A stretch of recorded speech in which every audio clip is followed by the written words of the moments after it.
যেখানে সবার চিন্তার জগৎ থেমে যায়, ঠিক সেখান থেকেই নিজের গল্প শুরু করেন লিওনেল স্কালোনি। আর্জেন্টিনা সমর্থকদের নতুন করে স্বপ্ন দেখালেন তিনি। এক ম্যাচেই বদলে দিলেন গোটা চিত্রনাট্য।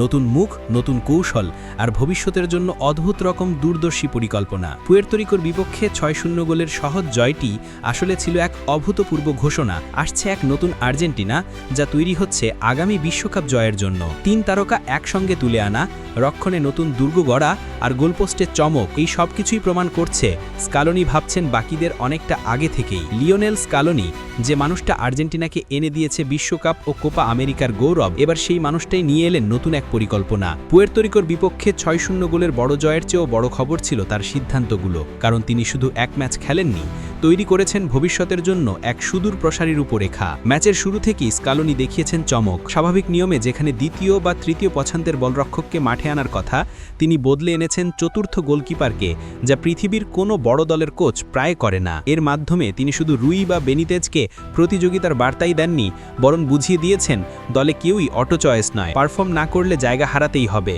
ফলে গোলপোস্টে বাড়ল প্রতিযোগিতা, বাড়ল সতর্কতাও। রক্ষণেও স্কালোনি নিয়ে এলেন নতুন চেহারা। আগের ম্যাচের সেন্টার ব্যাক জুটিকে বেঞ্চে বসিয়ে এবার ওতামেন্দির সঙ্গে একাদশে জায়গা করে নিলেন তরুণ সেন্টার ব্যাক পালেদে। এই সিদ্ধান্তে বোঝা যাচ্ছে রক্ষণ নিয়ে ভবিষ্যতের পরিকল্পনাও শুরু করে দিয়েছেন স্কালোনি। অভিজ্ঞতা আর তরুণদের মিশেলে তৈরি হচ্ছে এক নতুন ব্যাকলাইন, যেটা হতে পারে আগামী বিশ্বকাপের অন্যতম শক্তিশালী রক্ষণভাগ। শুধু রক্ষণ আর গোলপোস্টে নয়, স্কালোনির চিন্তা ছড়িয়ে পড়েছে মধ্যমাঠেও। ব্রাজিলিয়ান লিগে খেলা মরিনকে জায়গা দিয়ে তিনি দেখালেন এই পজিশনেও তিনি একাধিক অপশন তৈরি করে রাখছেন, অর্থাৎ দলের প্রতিটি বিভাগেই তৈরি হচ্ছে ব্যাকআপ প্ল্যান।